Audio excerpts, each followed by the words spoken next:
Welcome to the Spawn Chunks, episode number 39 for Monday, May 13th, 2019. My name is Johnny, but you might know me better as Pixel Riffs, and joining me, as always, is the hero of the village, Joel Duggan. Hi, Joel. Hey, this is foreshadowing, folks. Just stay tuned. Yes. I can't believe it's halfway through May. Mm-hmm. Yes. Like, what the crap just happened? and only a few days away from Minecraft's 10th anniversary, which is something we'll cover more heavily in the news.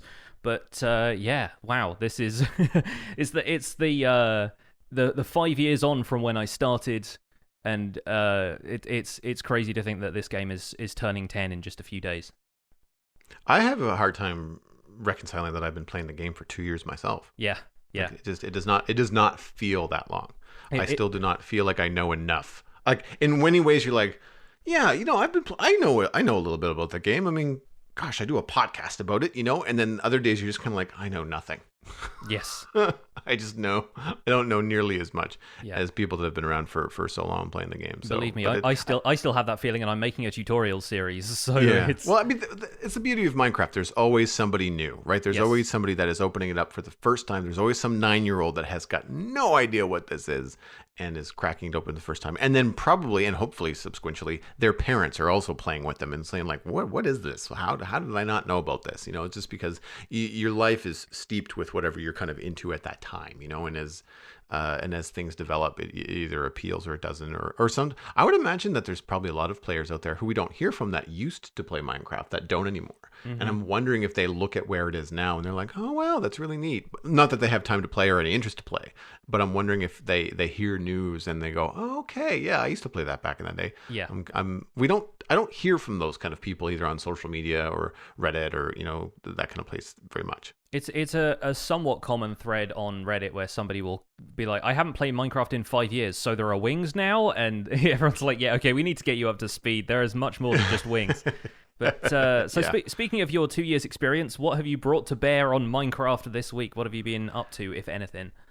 Well, this might kind of line up with some of the emails we've been getting over the last little while. It's not a direct response to them, but I've been doing a lot of behind-the-scenes work on the Citadel, and I also had a moment to meet with Fixit of the Realm of Vastin over the weekend, because the Realm of Vastin Season 3 is wrapping up, so we're trying to finish the builds up on that thing.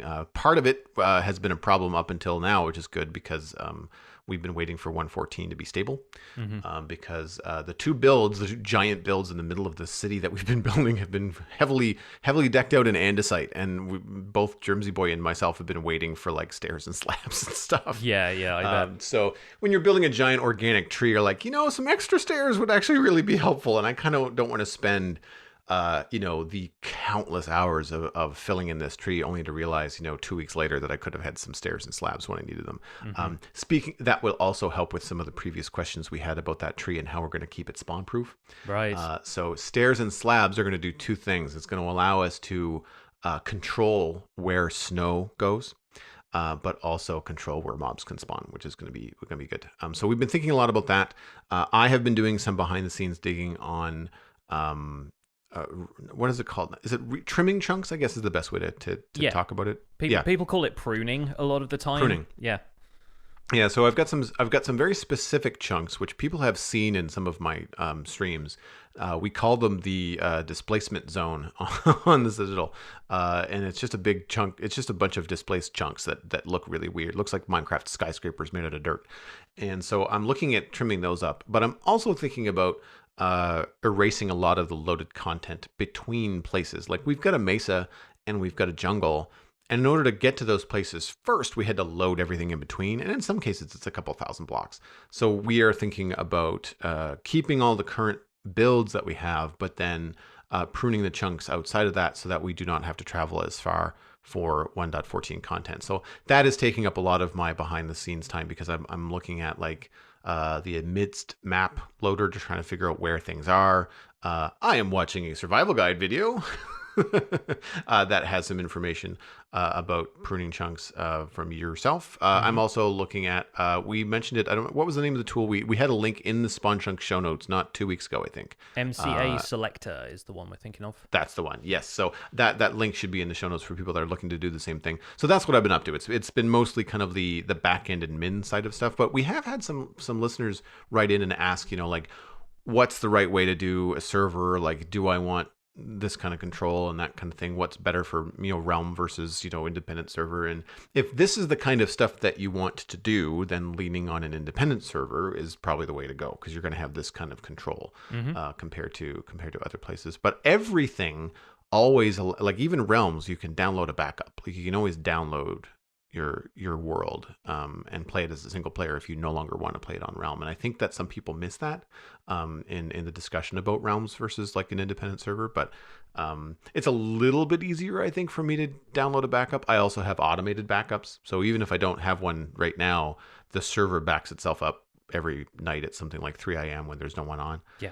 So these are all the logistics that I've been dealing with this week. So it's not so much gameplay, but it's still very much part of like, my Minecraft life, I guess. Yeah, it's part of the ecosystem in a way, is making sure all of this stuff is prepared for the update. And yeah, like you said, I did a couple of survival guide episodes about that, about preparing in world and preparing, by trimming stuff, doing a little bit of that meta work, because sometimes you just need to do that, and it's a good time to do it now that we have a more workable version of 1.14.1, which I'm sure we'll get onto shortly. As far as my week, I spent the week with villagers, and now I want to do something else. And not just because villagers in 1.14 are a little bit buggy, but 1.14.1 is hopefully going to fix a lot of that. I've been spending the week making this custom village that I talked about last week on the show. I've been doing that from scratch. I bred all of the villagers up until we had one of every profession and a bunch of librarians, a bunch of farmers. I tried to make the place a little bit more village-like for them, but there were a lot of pathfinding bugs that I was running into where, or rather the villagers were running into. They were literally running into the corners of walls trying to get to beds on the other side of those walls. And yeah, making complex houses in villages does not go well in terms of the villagers actually finding their beds at the end of the day. They don't technically need to do that for certain behaviors. Like I was, for a while, I was under the impression that they needed to sleep in their beds to refresh trades. They don't. They only need to go to their workstations, but they do need to sleep every couple of days in order for the Iron Golem gossip to spread. So them finding their beds and refreshing certain things is still kind of vital to certain outcomes that you want from a village. And yeah, having them all just like pile into there was like there were sections of the village where 4 or 5 villagers would try and squeeze themselves into the same block, and they'd be like bouncing against each other like some kind of weird villager mosh pit. And I think after a week of that, I kind of went, no, I'm out at this stage. But I had a lot of fun with that. I got a lot of stuff done with trading. I kind of know a little bit more about how the trading system works. Curing them from zombie villagers was great because I got instant discounts on so many of the trades. And I made a very bad iron farm. The episode was even titled A Really Bad Iron Farm because the... I built like one of those kind of, just like a cell with a zombie in it that the iron golems could walk towards. Villagers would get automatically repelled because they didn't want to get close to the zombie, but then there'd be like a pit with lava for the iron golems to fall into, and then their drops would be collected that way. It wasn't as effective as I'd hoped because I think, according to the wiki, iron golems are supposed to target mobs within a 32 block range. My iron golems were not doing that. Maybe there was a height difference problem or something like that because it was down a little bit of a hill, like a 3 or 4 block high hill. But most of the iron golems just wouldn't notice this zombie at all until they were within about 10 blocks of it. So I'm not sure if that's a bug that might be fixed on the horizon. I'm not certain. But yeah, I was having a bit of fun with that, but also it wasn't working as effectively as I thought it was. Did you check the hitbox eyeline? I didn't, no, but I'm not certain quite how reliable that would be at this stage, if it's a pathfinding thing rather than anything else. I also tried leading them over to the zombie, and then just leading them over there would cause their AI to bug out, and they wouldn't look for the zombie after that. And then I would log out of the world and back in, and then they would immediately run towards the zombie. So yeah, a couple of issues, but hopefully those will be fixed in the fullness of time. And in the meantime, I'm back at my base now and going over some of the other stuff we can do with 114 outside of the villager side of things. So I'm looking at how workstations can benefit players now. I'm planning to make a super smelter with just smokers, so I can smoke a bunch of kelp and use that for fuel for my other super smelter projects. And I never thought about smoking kelp. That's right, because it's a food source. yes, so you can make it twice as fast, which means doubly nice. fast fuel production if you want to use it that way. So your smoker array is now what you would feed into the fuel for your super smelter. Yeah, very cool. Yeah, so you can do some stuff like that. And I'm also looking into stacking armor protection enchantments. That's what I did for today's survival guide video, because you can now, in Java edition at least, apparently it doesn't work on Bedrock, but I guess Bedrock hasn't had the same combat update that Java did a while ago, so maybe it's a balance issue there. But you can now stack projectile protection, fire protection, and blast protection on top of the existing protection enchantment on an armor. So basically now my armor has all the enchantments, even though many people have pointed out that mathematically there's no need to do that because the protection you get does cap at a certain point. I just like the look of all of my armor having like 17 enchantments on them at this point, and I just about figured out a way to get that done without it becoming too expensive. The only one I don't have is thorns, because I hate thorns and I don't want it. So it's like fire aspect to me. It's that unnecessary extra damage thing that I didn't really need. I also don't. I find that the number of enchantments listed on armor, I find it hard to read after a while. Yeah. Like it gets cumbersome to the point. Well, and especially because they don't go on in any kind of order, or they're layered in the order that they are received, as opposed to like once it's on an item. I wish that they would display them all in alphabetical order, because if you're trying to compare like 2 or 3 pickaxes to find out which one is the better, I would be going back and forth between 3 pickaxes and be like, no, wait, they're all the same. Yeah. It's just that this one starts with mending and this one ends with mending, and on this one the mending is in the middle, so they all have mending, they all have unbreaking, but I have to check them all like one at a time, as opposed to being able to look at them all. You want it to be in like a cascading list by how long the name of the enchantment is, so it makes like a nice slope or something. Yeah. That would be an excellent UI addition, to something like, say, the smithing table in the future, if that's what it ends up being used for. Is like when you put an item in the smithing table, something somewheres would display these are these are the enchantments that are on it. So rather than having to mouse over, and when things disappear, like if you just click on an item or mouse over the item back and forth, the same area would switch. Kind of like when you're flipping frames in animation, like you're looking for an error. If you were swishing back and forth between 2 lists quite quickly, and those 2 lists were in the same space on screen, you'd be able to see the differences quite quickly. It's like, oh, that one has unbreaking 2, this one has unbreaking 3. Sweet, okay, now I know the difference. Either that or the smithing table has a button that just says alphabetize. If Don't only. you wish? Hey, we can edit books now. Like we can go in and do. These are the quality of life things I haven't experienced that I have to remind myself that are still there. Yeah. And that is when you go in and you make a mistake on a sign, you don't have to break the sign and start over. You can just go back up and delete the stuff that you did wrong, or fix a spelling mistake, that sort of thing. Yeah, you can mouse to it, you can arrow key to it, and it fixes that way. So listing enchants alphabetically does not seem like a stretch. That might be something that could be possible in a data pack. Like it might be something that could be done without creating like a mod for the game. It could be just like a smaller quality of life addition, which is cool. Maybe. Speaking of, actually, we might as well get into some of the news, because I know we want to talk about 114, and I want to get some of these smaller points out of the way because they're not big conversations, but I wanted to point out, speaking of data packs, Vanilla Tweaks has updated for Minecraft 114. That's at vanillatweaks.net. We mentioned this before on the show, but the website was down because of the traffic that they were receiving. I was just there. I was just browsing over some of the new data packs, texture packs, and recipes. They've added some really cool new stuff. It's all pick and choose whatever you want, and then it gets kind of combined into one resource pack that you can then download, and then you could also then put the data packs into where they're supposed to go on your game file. But those kind of tweaks, like Minecraft is now so easily, we'll say, quote unquote, modded with data packs, that these little quality of life changes, if you're not happy with some of the things in 114, things like, you want more stairs, or you're not getting quite enough out of the grindstone or whatever it is, there's a lot of data packs that you can get at your hands at. And I want to kind of tip my hat now that I've seen the website, seen and used it, and try to combine some of the things that I like about Vanilla Tweaks. It is easier to use than ever.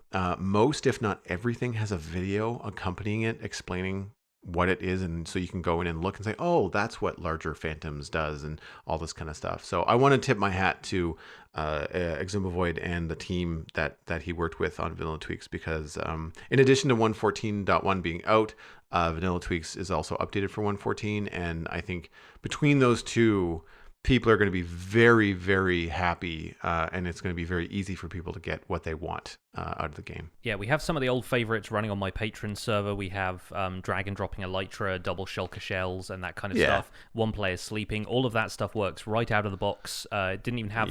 Occasionally it would get teething problems, like the Shulker loot tables would just disappear in 113. There's nothing like that. They seem to be on top of their game now, which is great considering the release 114 had. I feel like they're perhaps some of the only people who were on top of their game at the moment.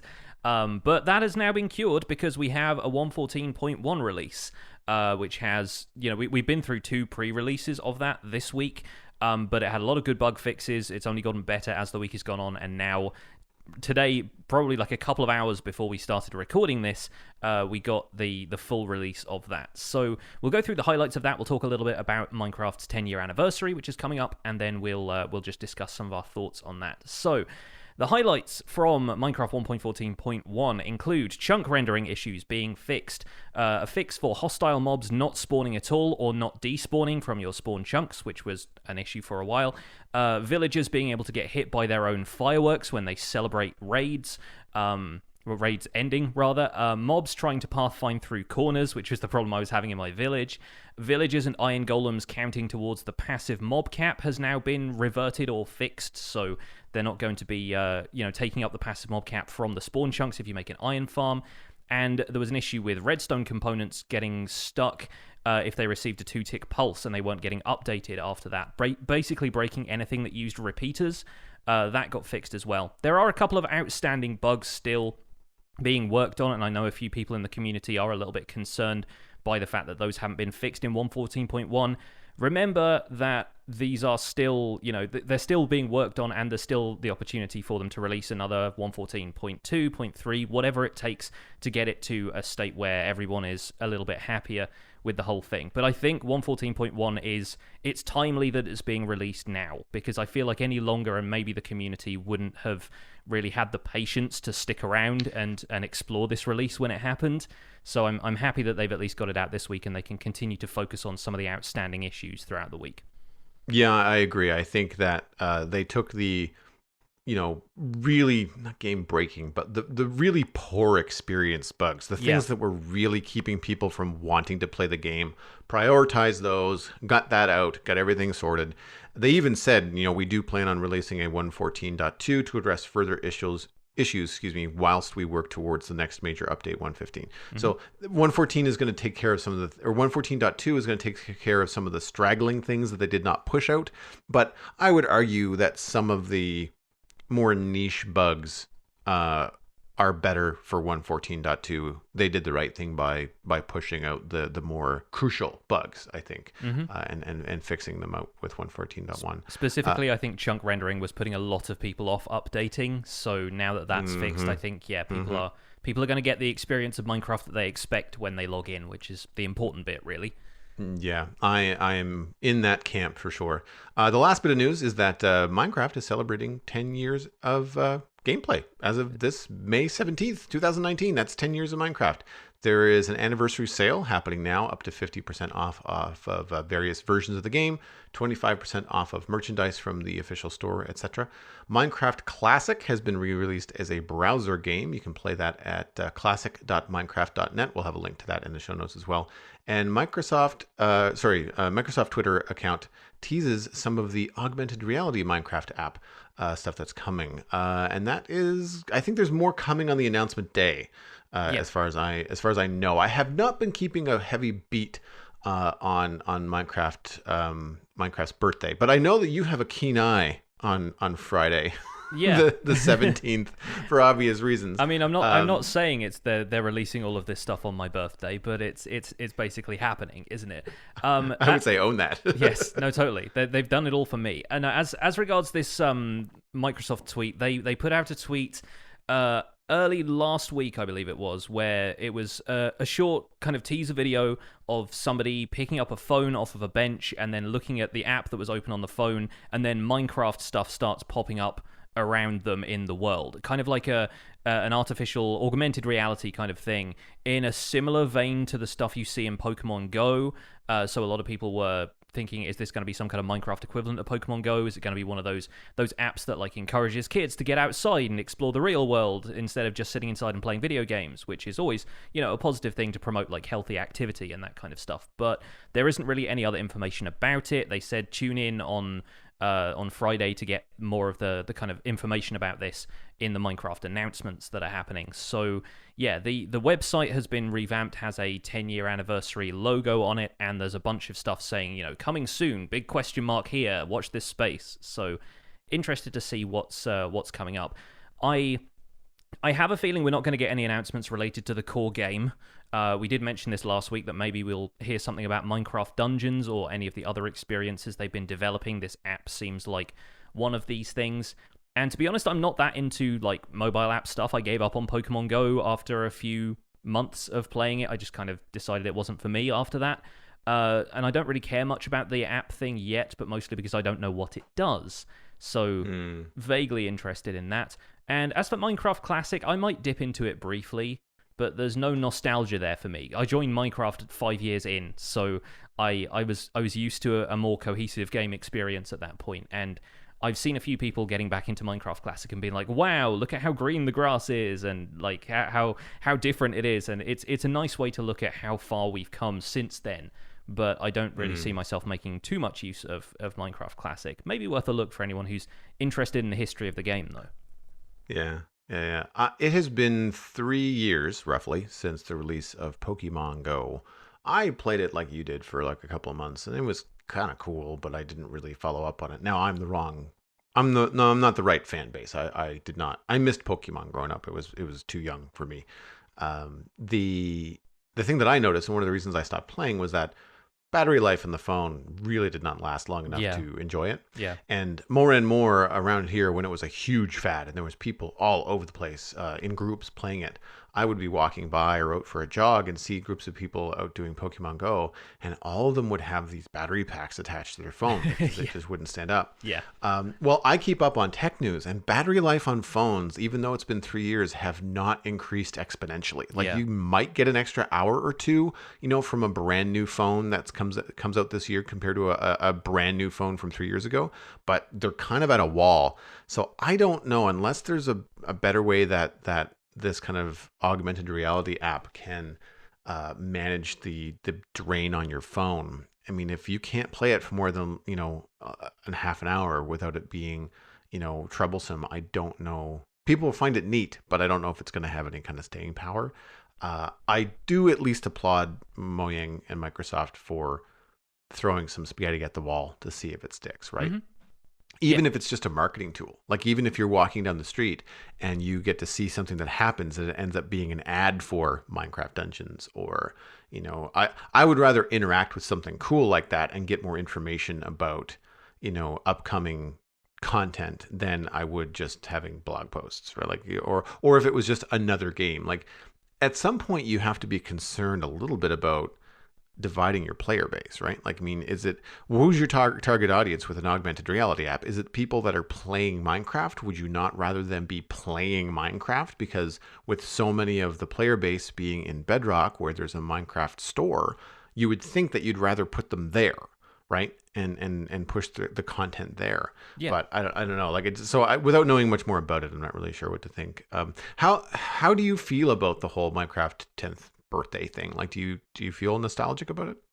Not particularly, but mainly, like you said, because it's been overshadowed by the fact that it's my birthday as well. I don't feel as excited for it as I do about something like Minecon. But then I haven't really been following Minecraft for all that long, relatively speaking. I feel like you can only really feel the impact of it being the 10th birthday of this game if you've been there from the beginning. And other folks might think differently, and it would be great to get some kind of listener emails about this kind of thing. Like, how does Minecraft's 10th birthday have an impact on you? Let us know. thespawnchunks@gmail.com. But yeah, I don't know if I'm super hyped for it. I will tune in. I will see what's going on. I'll probably I don't know if there's like a live stream. They haven't announced like a specific time to show up. They just said we're going to announce stuff here on this day. So I'm probably just going to check the website once or twice on that day and see what's up, and maybe look on Reddit to see if anybody has any immediate reactions to it. But aside from that, I'll see what it is before I get excited about it, I guess. Yeah, I'm hoping we get more information about Minecraft Dungeons. That's kind of where I'm leaning. I again, I agree that we're not going to get anything from the main game, but I'm looking forward to it, because if they're going to be branching off and talking about augmented reality or whatever this app is, and potentially Minecraft in other media, we might get a little bit more information about the Minecraft movie. Like it seems like they're kind of branching out and talking about Minecraft in other media as opposed to just the core Minecraft game. Yeah. And I'd be open for that. I think it would be a good time to have Minecraft Dungeons get a little bit more of a spotlight, where it doesn't necessarily take away from the main game, because you're in between versions. Like there's been mostly bug fixes recently. There's not been a lot of things. I mean, really, we're halfway to Minecon, in terms of if it's going to be in the same kind of time. What was it, like September last year? I think it was sometime something around like there. that. Yeah. End of summer, early fall sort of idea. So I mean, like, we're not too far off. It's already May. So sometime, now, ish would be a good time to start talking about Minecraft Dungeons. I'm also seeing an awful lot of talk about Hytale. I mean, even though their latest blog post has said we're going to dial back the amount of content that we're talking about on the blog because it's taking away from our development, they still have an awful lot of information out there. And I feel like Mojang and Minecraft Dungeons need to catch up just a little bit to stay relevant before they forget that it even exists, or sorry, before the player base forgets that it exists. I'm the wrong person to ask about nostalgia, because like I said, I've only been playing this game for 2 years, and so many changes have happened in the last 2 years that it all just bleeds together.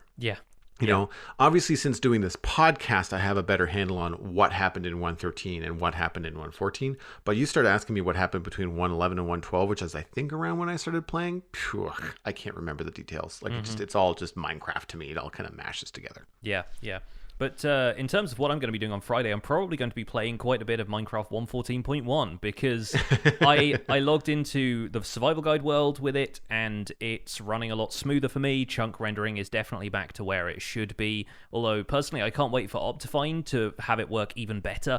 It's still loading very smoothly. None of that glitchiness, none of those missing things, and just seeing entities load up in the background without any blocks. It's all back to normal. So it feels like playing Minecraft again, which is kind of lovely. My work on the Village project kind of highlighted those bugs with Villager AI, and I loaded up the world in Minecraft 1.14.1 pre-2 on a stream just to see if that would fix the problems I was having, and it did. They all actually managed to pathfind to their beds okay, and it was glorious after a little bit of frustration. Also, there was this issue with using bells as meeting sites, and in regular 1.14 they got stuck. After I moved a bell from one place to another, they still went back to the old location of the bell, even though the meeting point was clearly on the opposite side of the room. So, yeah, that is now fixed as well. Like, I logged in and they all immediately went over to the bell, and I went, oh, thank goodness, because that was just weirdly frustrating when you've been trying to manipulate the way these villagers go through their day. I'm very glad villagers and golems are out of the passive mob cap. That seems like a very sensible thing. Means that iron farms aren't going to stop passive mobs from spawning elsewhere in the world if you build them in the spawn chunks, which is great, especially considering that the current approach to building a straightforward iron farm without some of the more complex mechanics that folks like Docm and Captain Wutax have showcased in their farm is just to cram as many villagers into the farm as possible, and then you get iron golems churning out of that because of the sheer amount of them who are gossiping. That could absolutely kill spawn rates elsewhere on a world if you did that. So it's good that they've at least managed to get them out of the passive mob cap again, so that stuff can spawn elsewhere. So I guess you haven't had much of a chance to pop into 1.14.1, considering it came out like a couple of hours before the podcast. But any first impressions? Well, I popped into the same creative world that I did a stream with a couple of weeks ago, or a week ago, I guess. And I mean, right away, obviously, I noticed that the chunks were loading a lot faster and weren't tearing. As chunks were loading, they were loading at the render border as you would expect them to. Yeah. And things were not being transparent. You weren't getting any weird X-ray things. Like, it all seemed to go pretty well. It was a little bit slow to load, but again, like, this is also, I just downloaded the new version. I just booted it up. So, there was a lot kind of rendering, and I wasn't in there for an hour. Like, I was in there for 10 minutes. And I was flying around in creative. So things are, you're traveling faster than your render distance can keep up at that point. And that's always been true of Minecraft. It doesn't matter what version you're playing. I did, however, notice that when I came across a village, a raid had started, and I didn't have any kind of bad omen. It just kind of started as soon as I hit the village, which is like, well, that's weird. I don't know why. I don't know enough about this to know why, but whatever. I'm in creative. I've got infinite arrows. I'll just see what I can do to hold off these raiders. And I've never actually done that before, so I just thought, well, it's a good opportunity to have a little bit of content to talk about on the show. None of the villagers went indoors. Like, none of them. They would walk up to a door, they would think about it, and they would turn around and they would go the other way. Some of them even ran towards the raid and died. Mm-hmm. Not entirely helpful. It's not, here comes a raider and I'm running away and I can't get away. It's like, oh, there's a raider. I'll go towards that person. It's like, no. From what I saw, still pretty broken. Now, this is the same world that I had opened up in the previous seed, or the previous version, the pre-release. So there could be a problem there. New worlds might not have this issue. It might not have this issue if I had been in another area. Like, if I had not been in that village when I loaded back up in 1.14.1, then it might be different. But I wasn't really impressed with the AI of the villagers. It seemed pretty all over the place. Yeah. The other issue that I noticed was after that was done and I moved on, I was flying over the hills and everything was rendering fine. I was kind of looking around and stuff. It's actually I kind of lucked out. It's actually a really interesting seed. There's a lot of like, what's the mesa biome where it's like extreme hills? It's like Mesa Plateau or something. Yeah. Yeah. Very cool. There was some really neat stuff where it's like, ooh, I'm gonna have to remember this seed. This might be something for future reference. But as I came into another village, the lag set in, and it wasn't like a visual break like it was with chunk loading before, but my iMac is normally very quiet. It takes an awful lot for this thing to make a noise, and I could hear it over my headphones. Like, it spun up and started just whistling, and I was like, wow, this is not normal. I've never encountered this before. So yeah, I feel like the additional performance bugs and stuff that they're planning on fixing in 1.14.2 are always going to just be a march forward and help with things. I'm not entirely convinced yet that these villages and raids and the changes that they've made to villagers are overall positive. I see the intention, but it does not seem to be well executed from my point of view. Mm-hmm. I've seen videos from you and Hermitcraft and people where things kind of go as you would expect. Like, the raids are hard, the guys come in, the villagers go indoors, and you're trying to keep the bad guys away. I've seen it work, but I've not seen it work firsthand. So far my experience has been, this is still pretty buggy. Mm-hmm. But that's just me. And I don't know how many other people out there are having that experience. I don't know whether it's a Mac thing versus PC. It shouldn't be, but it's one of those things where I think the dust needs to settle, and people just need to, instead of going in and just testing it like we've been doing, or I guess as I've been doing, people just need to go play. Like you Yeah. need to have your world updated to 1.14.1. You need to find a village and just see what happens and see if things behave the way that they expect them to.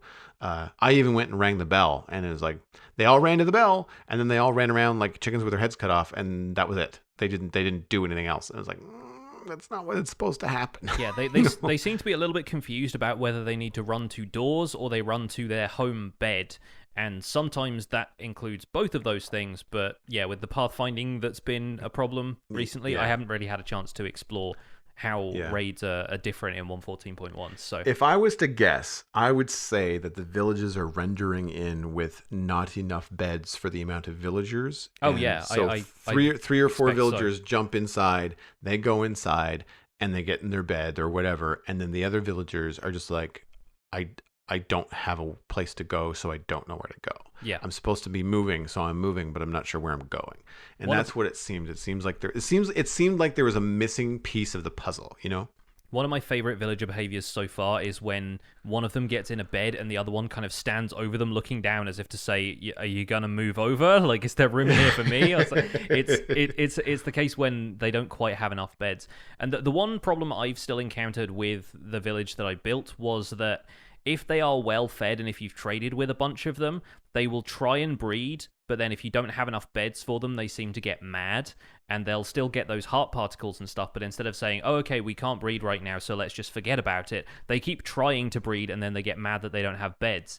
And then the problem with that is if you put down more beds, the village population increases and your problems multiply, because then the farmers continue to feed the new ones and then all of them try to breed as well. So the problem with villages right now seems to be exponential growth is possible just from a regular village, and I don't know if that's something that they've maybe figured out in this release or not. So we'll see. And like I said, there are still going to be 0.2, potentially 0.3, and beyond updates to 1.14. So don't count them out just yet. There is definitely going to be the chance for some stuff to be updated, even if it gets left until 1.15, but it gets updated. Then, you know, there are going to be bugs that carry on in perpetuity. There are going to be some bugs that get fixed sooner rather than later. So it remains to be seen what those are, and you can help by leaving them, you know, constructive feedback and making sure that you upvote issues on the bug tracker and all that kind of stuff. But we should move on to chunk mail because we have a couple of emails we wanted to get through this week. How about you read the first one? Yeah, first one is from Kriz Plays, and it's actually related to villagers tangentially. It is about professional tables. I have been playing Minecraft since 2013. I've played a lot with cousins and friends. I have been playing with mods as well. It got me thinking in speculation, in the near future or the next update, what if crafting high-level tables involved tools that could no longer be crafted on the crafting table? So the crafting table would only have wooden and stone tools, or ingot-related items could only be crafted through the smithing table, and the same goes for the fletching table and bows. Would love to hear your thoughts. I've got some gut feedback on this, Johnny, but what are your thoughts on this? I think only being able to make, say, diamond tools in a smithing table instead of not being able to put them in a crafting table anymore would be a mistake. Because I think the crafting system as it is just simple and intuitive enough that new players are going to understand it, but then moving stuff to a different smithing table just seems like an unnecessary extra step for me. And I understand people find it weird that you can somehow craft these egg-shaped diamonds into a pickaxe just casually on a crafting table, but it's just the system that's been in place for a while now, and while I'm not resistant to change, I think that it doesn't feel quite right that suddenly this extra table has to get involved. Maybe enhancing them somehow in a smithing table is the direction I would want to go with it. As regards moving functionality to other workstations, I've already been caught out a couple of times by having to repair unenchanted tools in a grindstone. If I want to combine a couple of bows or crossbows, I think I did first with the pillager raid and so forth. I wanted to combine those two crossbows to increase the durability and keep them around. I kind of went, oh, okay, I'll just combine that in my inventory. Wrong, you can't. And I didn't have a grindstone nearby. I think there turned out to be one in the village that I was trying to protect. But it still catches me out a couple of times. And having that be an obstacle to you getting a diamond pickaxe, especially if you're down in a mine and all you want to do is just make one diamond pickaxe so you can get the obsidian, come back to the surface and make your enchanting setup, it seems like an unnecessary extra step to me. How about you? I agree. I think removing functionality from the crafting table is a mistake, or would be a mistake. Yeah. I even would go so far as to say that the new profession blocks should be adding good alternative ways to craft things, but that's not always the case. For example, we've mentioned before that the blast furnace, not smelting anything but ores, is kind of pointless. It really doesn't get you very far, outside maybe a couple of uses in the early game, but after that, why would you bother? Because the speed does not help you enough, because it doesn't offer as many different items. It's fixing a problem we didn't have. The problem is not that we need more time to, we want the ores to smelt faster. It's that acquiring the ores in the first place is a slow process. Yes, yeah. Well, and we've mentioned before that it doesn't smelt glass. And if it smelted everything but food, then sure. Yeah. I mean, that has some uses, that's beneficial to the player. I think something that just dawned on me now when you were talking about upgrading a pickaxe in a smithing table to do something else, like, maybe a guaranteed enchantment or something like that. Yeah. What if if they want to tier things, what instead of just having the same crafting table that you make and carry with you from day one, which I think is key, because I don't want to carry 4 tables with me. Yeah. What if you could then make a smithing table, make a crafting table, and then combine them? Yeah. To be a portable smithing table, at which point it will do all the things. You still have to be able to earn the mats to create the thing, and it's not a huge roadblock, but I think having that one block in your inventory that everybody carries with them to be able to craft things on the fly is incredibly important. And I think there's already an inventory problem in the game, and I think that adding or restricting craftable items to specific blocks is not the way to go. I think a good example, though, is the stone cutter. You can still do all the things that the stone cutter does in the crafting table. They did not remove that, but you can do it more efficiently in the stone cutter. Mm-hmm. And I think that therein lies the benefits. Like, okay, why would I want to make one of these? Well, if you're going to be in this location and you're going to be building a lot of this stuff, having a stone cutter handy is going to be beneficial to you. Whereas if you're on the go and you're in the middle of nowhere, you don't want to have both a stone cutter and a crafting table on you. You just want to have the crafting table. Yeah, like a basic example of how that would work with a smithing table would be, say you've got 2 diamonds, you can make a pickaxe on the smithing table with 2 diamonds instead of 3. So you don't have to have all of the materials required for it all of the time, but it allows you to refine them a little bit better for a little bit of extra material cost that you put into crafting the smithing table in the first place. There's just a possibility for that stuff to cycle in. But I think from what they've hinted at in the previous kind of change log, they are looking into some stuff that doesn't really fit with what we have in the game right now. It's going to fit with whatever happens in the next update a lot better, which is why people in previous weeks have thought, this is going to be some sort of combat or tool-related update that's going to change that a little bit. Well, something we speculated last week with regards to the photo, the cryptic image that they tweeted out, where, if you put a chest plate and an elytra on a smithing table and you clang and bang them together so that then you could wear them together at whatever benefit that would give you, then that would make sense. Like, it would make sense that the smithing table can do something that the crafting table cannot, but not remove something that the crafting table would do already. I'm wondering, do you know if data packs can affect things like the crafting recipes that go into blast furnaces?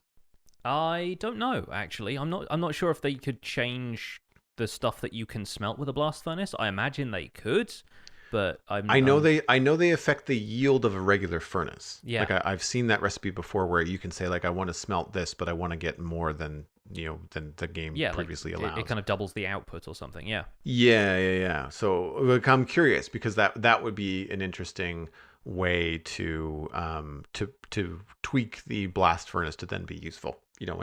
Until if there's a point where Mojang maybe changes it.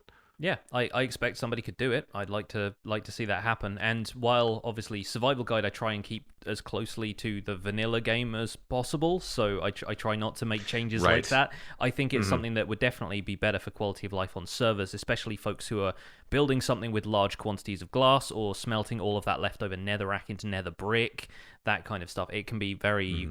very worthwhile for that, especially because Yeah. even with like the stonemason being able to trade red bricks now, those trades aren't particularly fast to execute. We've talked about this previously, where the fact that the villagers have to refresh their trades a couple of times a day means you can't really farm resources in the same way. So you're still going to want to go to a furnace array or even a blast furnace if it was possible to make yourself brick and things like that. So yeah, I really think it should work for more materials, and data packs could be a good solution for that if people are feeling as dissatisfied with that as we are. Hmm. If speaking of building, we have another email coming in that actually is directly related to building. You want to read this one? Yes, this is from T Home Easy, who asks, "How do I improve my building?" It says, "I've been playing Minecraft for 3 years, but my building is not very good. Did it take you guys a long time to learn to build well, or did it come quickly? Did you watch tutorials? How do you keep going and still be creative? Would love to hear your thoughts." Well, thank you so much, T Home Easy. I'd say it took me a while. I think I still have a lot to learn. I doubt anyone has reached a point where they feel like they have nothing left to work for as far as building goes. But there was definitely a point where I was like, okay, I got to the point where I can execute the vision I have in my head, and that's enough for me for now. There's still some stuff that, builds don't just pop into my head fully formed. I still have to work pretty hard at making them look good. How about you, Joel? You're an artist, so you've probably got a different perspective on this than I have. And that's where it gets a little bit interesting in terms of, the speed at which I could kind of get in there to Minecraft, having only been playing it for 2 years. Where I am an artist, I would say building creatively in Minecraft kind of comes quite naturally to me. Not so much in that I think that I'm the best builder, but in that for me to think about a shape of a house or a build and be able to execute that, my spatial recognition and just kind of the idea of building something in 3D space, I've been honing that professionally for a while, so it becomes pretty easy for me to dive in and do that kind of stuff. That's not to say that my early builds were very good, because they weren't. It took me a long time to start thinking out of the box, like the square things that you see in Minecraft, and just kind of like putting things in a line, and building with all the same block, for example. Hmm. I didn't do a lot of texture work and stuff like that. I think challenging yourself is a good idea. Just be prepared for, I don't want to see failure, but be prepared for it to not go well the first time. Like, be prepared to rip something down or rip a section of something down and start over again.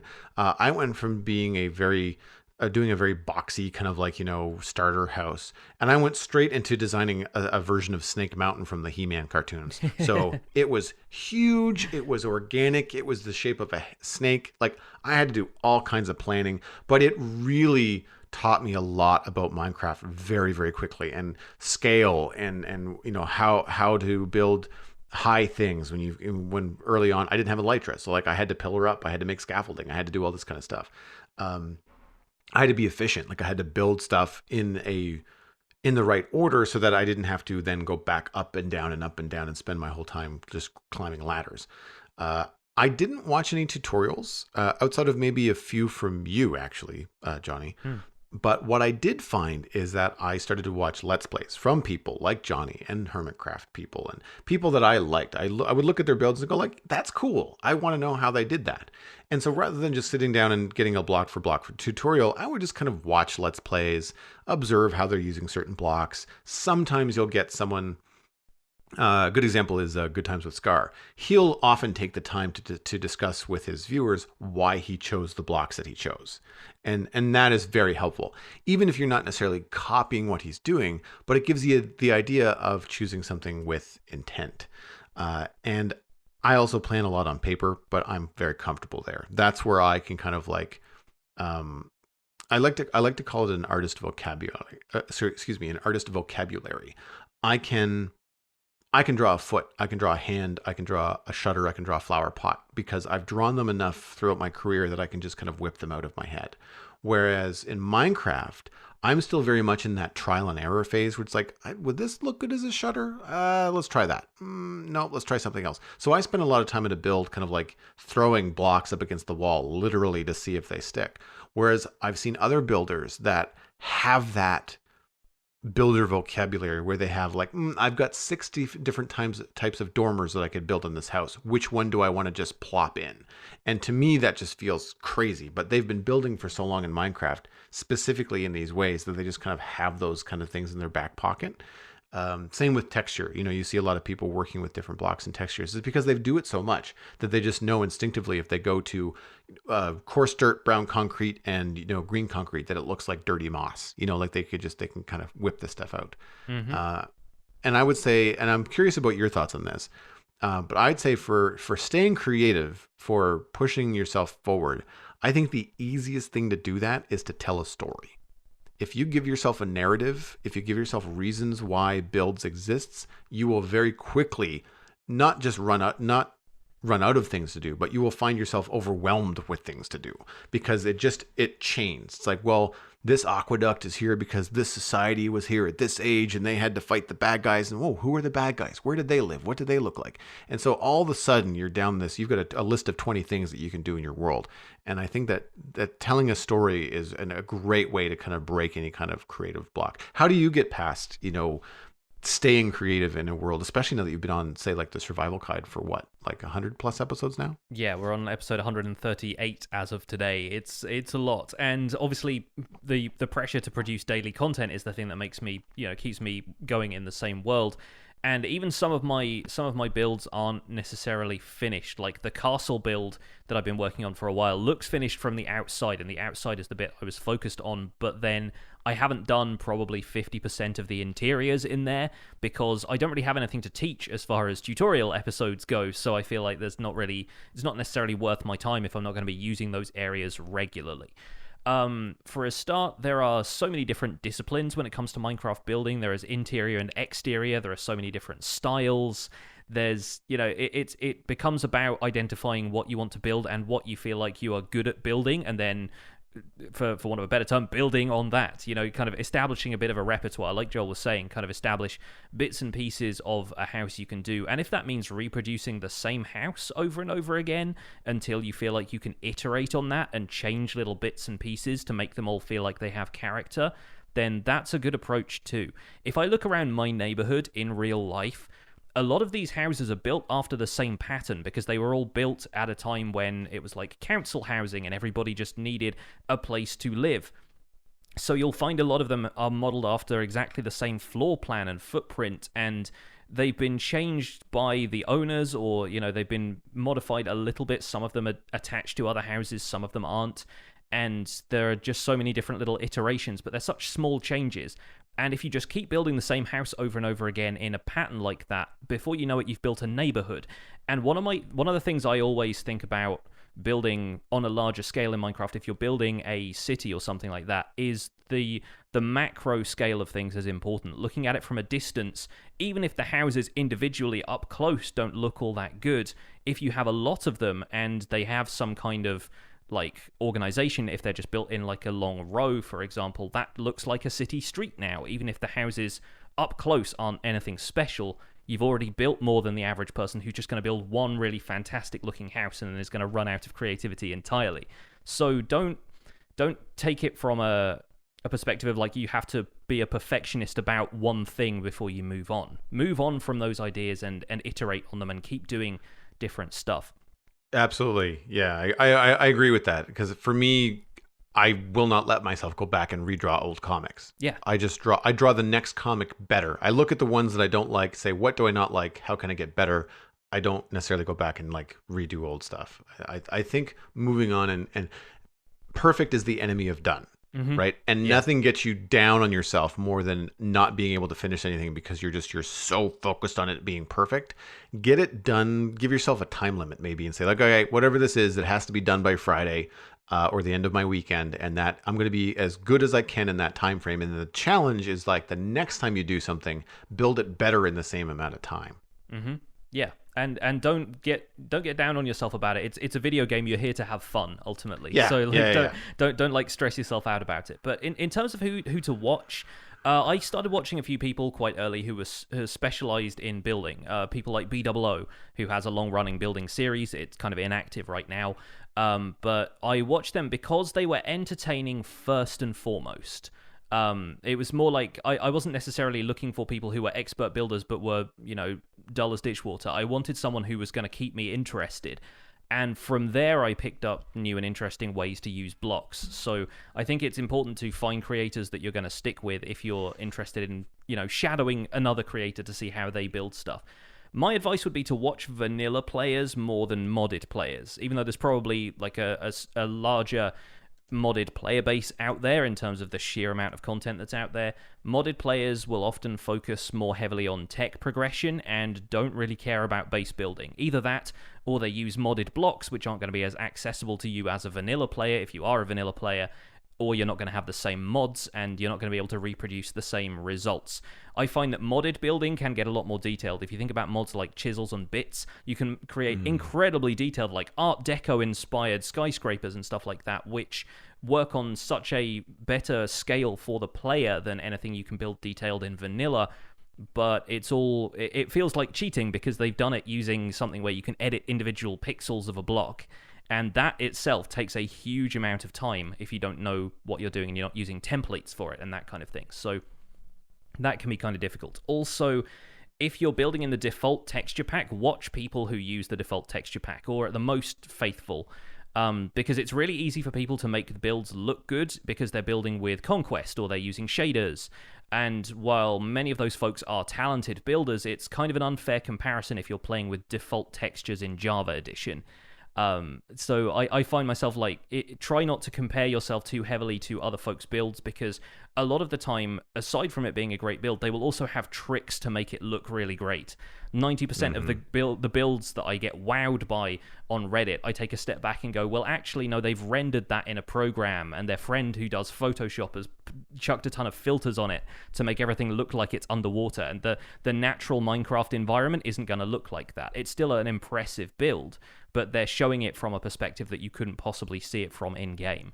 So try and, if you're looking for inspiration, try and look for people who build really good in vanilla with default textures if you can. By all means, expand your search later once you're a bit happier with it, but I think don't stray too far from the way your game looks to begin with, at least. Yeah, something that I really enjoyed having on in the background when I was working or looking for inspiration, trying to come up with different shapes. Corrales has an inspiration series.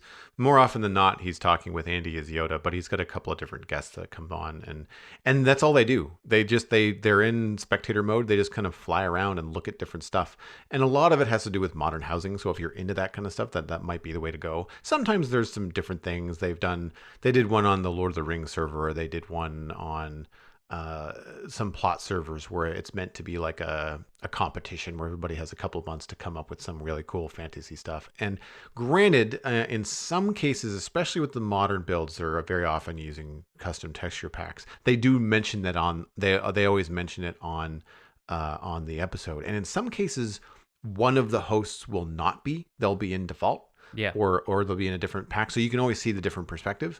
But something that I really enjoyed was some of the really crazy, fantastic, like way over the top builds.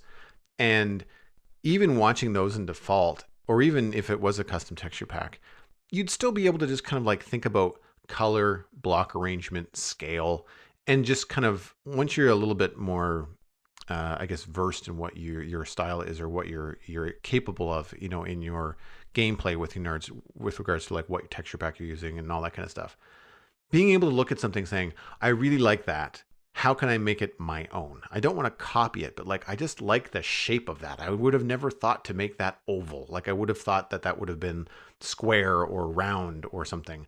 Something that I've been learning from the realm of Vastin is like a lot of people build on angles, like a lot. Yeah. And I look at it and it's like, I'm sure if I built a few houses that way, I would learn to do it quickly. But I look at that like, man, like it's not like I can't wrap my head around it, but it's one of those things where it's like, wow, that just looks ridiculously complicated. But it looks so good. And so those are the kind of things where like you look at that kind of stuff and you say, I want to add that to my repertoire. Like I want to learn how to do that. And so you can start to just find people that are building on angles and showcasing stuff in different ways. And if you're not part of a server, maybe consider it. Maybe consider popping on. That way you can walk around, and if you see a build that someone has done that you really like, you can look at it. You can walk in it and be like, oh, cool. I get it. The Corellis series that I mentioned, very often they'll have a download link in the description where you can then download the world yourself and walk around. Yeah, stuff like that. Inspiration worlds are out there. They do exist, and they are worth finding. If you go onto Planet Minecraft, you'll probably find a few other worlds that you can download to just like you zoom around in spectator mode. Do the same thing Corrales does in his series, and just look around and see what's possible. Because a lot of the time you'll just see one combination of blocks that you never thought, oh, maybe I should use those together. Maybe I should use Endstone and Dark Prismarine together. And then suddenly that'll trigger the inspiration for a build of your own. It's worth a go. So good luck. Good luck with your building journey. We should move on to our main topic this week, and it's kind of a timely one with 1.14.1 coming out. A lot of people now probably making the switch, and a lot of people looking into the new villager trading, as I've been doing this last week. I started up a discussion on Twitter about whether or not people find villager trading too quote-unquote easy now, because now, instead of the old system where you used to have to breed villagers infinitely and they'd all emerge from the breeder with a defined set of trades already, now breaking and replacing workstations while your villager is still a novice will recycle their trades. So now you can find the ideal trades more easily. And some folks I've seen argue that this has taken the challenge out of creating villager breeders and sorting systems, and has generally made getting, say, an ideal mending trade incredibly easy, and they don't think that should be the case. And I wanted to start this, open this discussion to the forum. Obviously, you guys can email me, email the show, and let me know what your thoughts are. But how do you feel about this, Joel? How do you feel about the changes to villager trading, and do you think it should be this easy? So, just so I'm up to speed, if you have a villager that's a librarian and they have a book trade in their first tier, you're essentially breaking and replacing the lectern until that first tier trade is what you want. Yes. Because you can't trade with them to unlock their higher tier trades and find out everything that they have. Correct. Right? So, really, if you want to explore everything that a villager has to offer, it's not... I don't perceive it as easy, because I'd have to, reset the trades, trade with the villager, realize that they don't have the trades that I want, and then get rid of them. So I don't know why. So I guess what I'm asking is that, is there a tier to the value of the trade relevant to the skill level of the villager? Not really. In terms of librarians are the hot button issue, I think, here, because the thing everybody wants from villagers is easy access to mending books. They're the only ones you can't get out of the enchantment table, aside from Frostwalker, which is largely unused. And as far as villager trades goes, in terms of the longevity of a player's survival series, there are a few things you want from villagers. You want easy access to diamond tools, so you don't have to go mining for diamonds, and you want mending books so that your tools last forever. And so you're saying that you can get a mending trade at 10 emeralds or less in the first trade available for a librarian. It's just a matter of how many times you cycle through that librarian's trades. I myself got a mending librarian who had he started off with a mending book trade and I think 3 emeralds for a bookshelf, or 3 bookshelves for 1 emerald as the trades. And granted, I had cured a bunch of zombie villagers, so they'd already spread a bunch of positive gossip about me, and my reputation was good enough that they had lowered their prices a whole bunch. But that librarian trades me mending books for 3 emeralds, and has done so since they were a novice. Right. So we have a mending villager on the Citadel that trades mending books for 10 emeralds, and from what I know, he will keep that trade when he's updated to 114. So we already have somebody that's pretty low, and should we get any kind of other beneficial standing in the village, it'll only get lower. So the thing that I don't miss and granted, I haven't played with the new villagers, but what I don't miss about the way that things now work is the idea of carting villagers around, Mm-hmm. of needing to move them and setting up a villager trade and all this kind of stuff. They have uncooperative AI. They usually die, usually because they're dumb enough to walk into a block or something and they suffocate. Like there's a lot of ways when you're trying to manipulate villagers around that would be very frustrating. When we were first learning about them on the Citadel, we were trying to move some villagers with doors, and we got them like 500 blocks, and then a baby zombie appeared that was on fire and just like destroyed everybody. And we're just like, oh my god! Like we didn't rage quit, but there was a heavy sigh and kind of like, see you tomorrow, guys. I'm done. Yeah. And it's one of those things where like now that doesn't seem to be the case, and I would much rather have easier access to trades in this way than the other way around. I never found the mechanic of needing to have an infinite villager breeder, fill my villager tank with 25 villagers, and then sit there and go through them and be just like, nope, you're done. Nope, you're a cartographer. Like I don't care. Like it didn't feel. It felt like a waste of gameplay. It felt like all this code is being put towards stuff that people just don't want. Whereas what they want is, like you said, fast track to the toolsmith that can give you some diamond tools and the librarian that can give you some mending books. Now you don't necessarily need an infinite villager breeder. You might have to breed a few villagers, but you don't need the endless stream because the RNG is just so stacked against you. I feel like they could make it maybe harder. Like I kind of expected it actually to be that mending would not be a trade that would show up in a novice librarian. Yeah. The books don't really have any kind of weight in terms of where they appear in a villager's traits. It is entirely random as far as I can tell. So you could just as easily, like in 113, you could get a mending trade that cost you 46 emeralds, or you could get one that cost you 10. And they're not really beholden to any kind of system behind the scenes. It's just a random roll of the dice, what book you get and for what price. And so I've gotten a mending trade for 3 emeralds. I've got one that started out as like 40 something, but then was lowered to about 10 or 12 thanks to the discounts I was getting, that kind of stuff. It's interesting that you bring up the fact that it feels like you're not really seeing much gameplay from making a villager breeder and that kind of stuff, because the arguments I was seeing on Twitter specifically from technical players was that is gameplay for them. The developing a system to sort through villagers, the kind of press one button, they go in the lava, press the other button, they go into the trading hall. That is gameplay for them, and they feel like that has now been removed because the trades can just be re-rolled more easily. So that kind of system is no longer required, and that's removed the thing that was fun for them, which I can absolutely appreciate that if that's how you get your kicks in Minecraft, if that's the kind of stuff that you're finding redstone solutions to those problems, then sure, I can understand. But I feel like there are ways around that for a start, it's no longer necessary to do that, but it's not impossible to do that. They haven't necessarily taken that away. You can still do it if you find that stuff fun, would be my counter argument to that. It's like folks who say, like, fighting mobs is too easy whilst they're wearing the most powerful diamond armor and using the most powerful weapons. It's like, well, just wear some leather armor and have a challenge. Yeah, exactly.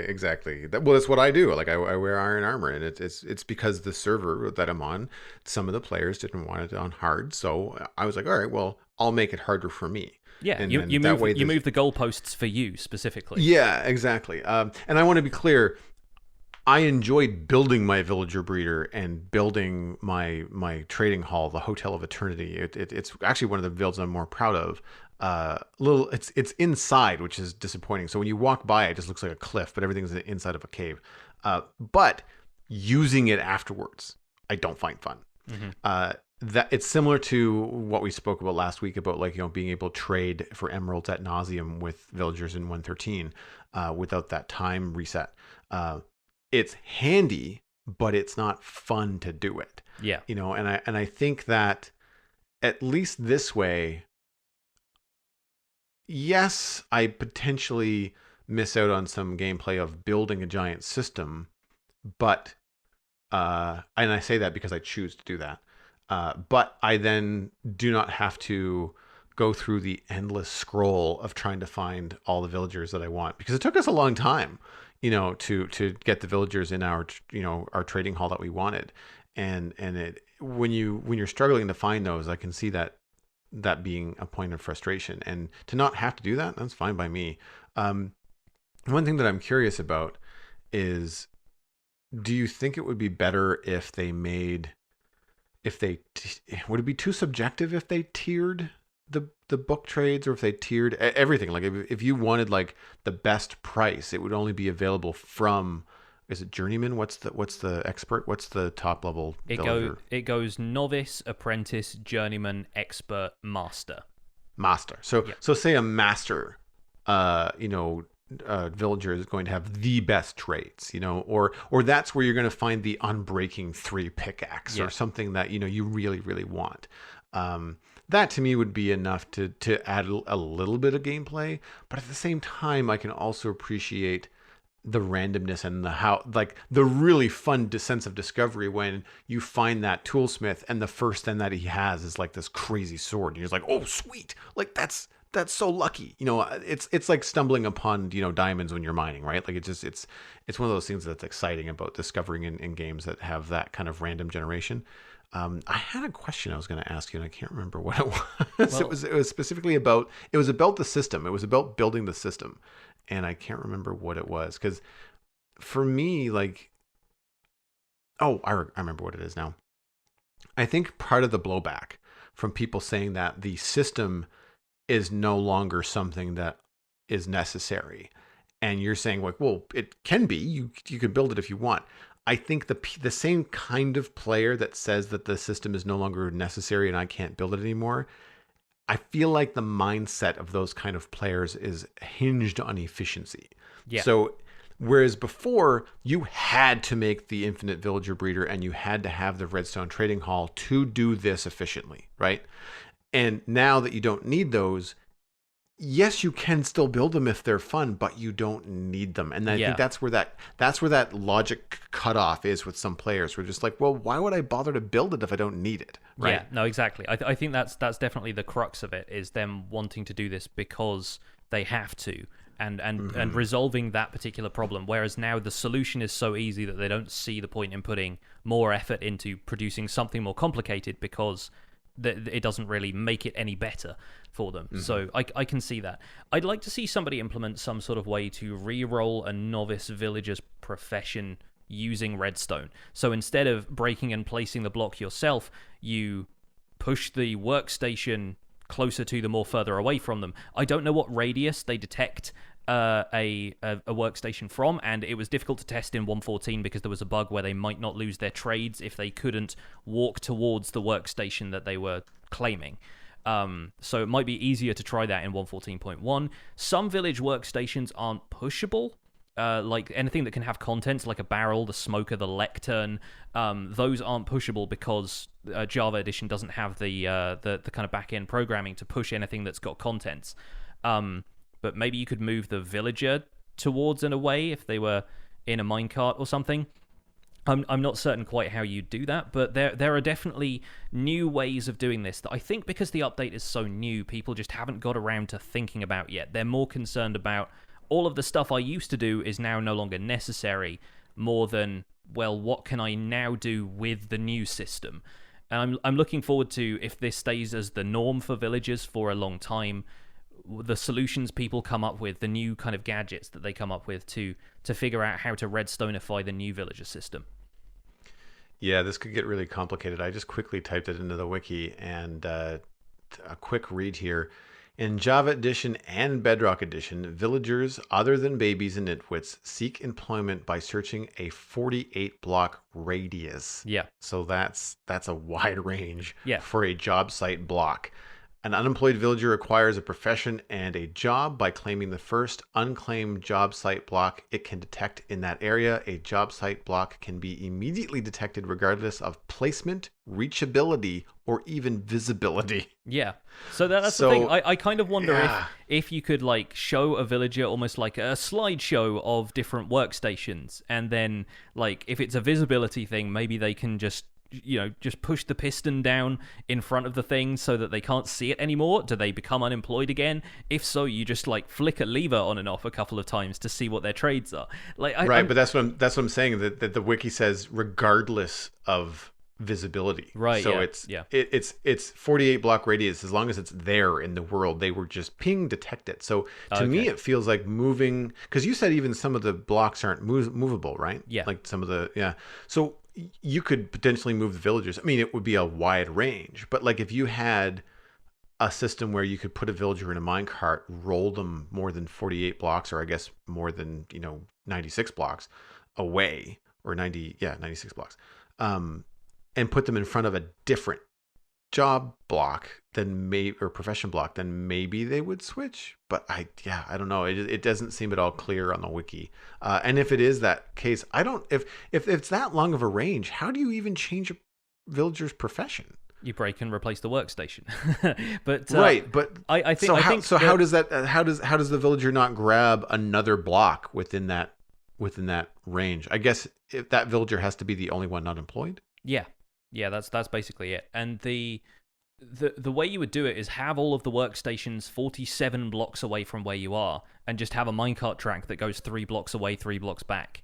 So it'd be a really abstract setup where the workstations themselves would be very far from where you were. You're not plonking them down in front of the lectern, first of all. You're just getting them to the point where they are, like, they've got the trades you want. You trade with them a couple of times, so they're a journeyman or an apprentice or whatever, and then you send them into the system and put them in front of a workstation block that they then claim.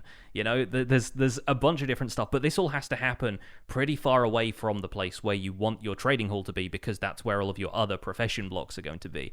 So it's potentially a system that's got its quirks, but I think people will find interesting ways of implementing that once they've gotten past the fact that the stuff they used to do is no longer possible. I think people are still going to find solutions to problems. People are going to find interesting ways of interfacing with this stuff, because that's the challenge. That's how technical Minecraft works. It's finding ways to make it so that players have to do as little as possible once the system is set up. That's still going to be a case. I think that's still going to be something people can do with this system. It's just taking us a while. Same with iron farms, right? Yeah, no, exactly. Like, as soon as people get their hands dirty with that stuff, I expect great things. Don't let me down, technical community. But for now, I think that's going to be it for this episode of The Spawn Chunks, folks. Thank you so much for listening. You can find more information about the show and links to some of the stuff we've talked about at thespawnchunks.com. The music for the show was composed by me, and The Spawn Chunks is proud to be a listener-supported podcast. If you get some value out of the show, why not consider putting some value back in? You can do that at patreon.com/thespawnchunks, where pledging at any level will get you an invite to our patrons-only Discord chat and get us closer to our next goal of recording the Spawn Chunks live in the Discord with a bunch of people listening in. We're currently at 109 patrons, which is another increase from last week. Thank you so much to everyone who has hopped on board, including our content engineers, JD Williamson, Pajitos, Pankwa, and Yitz, for their extra support on this episode. Sharing the podcast with your friends is the easiest way to support the show. You can find us at The Spawn Chunks on Twitter and Instagram, but a personal recommendation is by far the best way to share the podcast. Poke a friend in the arm, server mate, other people that you talk to about Minecraft, and just let them know that this is a fun podcast to take part in, and they should do it as well. You can contact the show at thespawnchunks@gmail.com and subscribe on iTunes, Android, Stitcher, and Spotify. You can also find us on YouTube if that's where you hang your podcast hat. Don't forget to leave a podcast review and a rating, because it's a great way for the podcast to reach new listeners. I believe we have a rating in here from the third person in Apple Podcasts UK. Simply amazing. If you like Minecraft, then you should listen to this podcast. If you aren't already, where have you been? Nice. This is by far the best Minecraft podcast with entertaining discussions and people where you might even learn a thing or two. Well, thank you. That's very, very nice of you to say. Learning is subjective. I always come to this like, I'm going to talk about stuff. I'm not sure how right I am. Yeah, but I have opinions. I can at least do that. Right? I'll save the teaching for my YouTube episodes. I think this is the Wild West as far as the podcast is concerned. Yeah. Speaking of the podcast, if you want to get it on your device, the RSS feed is linked on thespawnchunks.com. You can also search for us by name in your favorite podcast app. The patron-only RSS feed is on the Patreon page, and that is where you can listen to the render distance, the extended version of the podcast. My name is Jonny, but online I go by Pixel Riffs, and you can find most of what I do at youtube.com/pixelriffs, where I attempt to make sense of this crazy and wonderful game in a series called the Minecraft Survival Guide. I also stream 3 days a week on Twitch, doing behind-the-scenes work for the aforementioned series, and I'm the voice for the unofficial Hermitcraft recap, which you can find through a quick YouTube search. Aside from that, I'm at Pixel Riffs on both Twitter and Instagram. Joel, where can people find you online? Everything I'm doing online is at joelduggan.com. That includes my illustration and design portfolio. I am open for commissions. If you'd like to hire me, then just drop me a line there. There are also links to all of my social media, including Twitch, which is where I'm going to point you now. Twitch.tv/JoelDuggan is where I hang my Minecraft hat most of the time. And all of that behind the scenes admin stuff that I was talking about at the top of the show, I'm going to be doing a little bit of streaming while I look at a backup and explore the world and see what we can do in terms of bringing things forward. So if that's something that might interest you, then tune into twitch.tv/JoelDuggan. Thanks for visiting the Spawn Chunks. The world outside is infinite. Ha!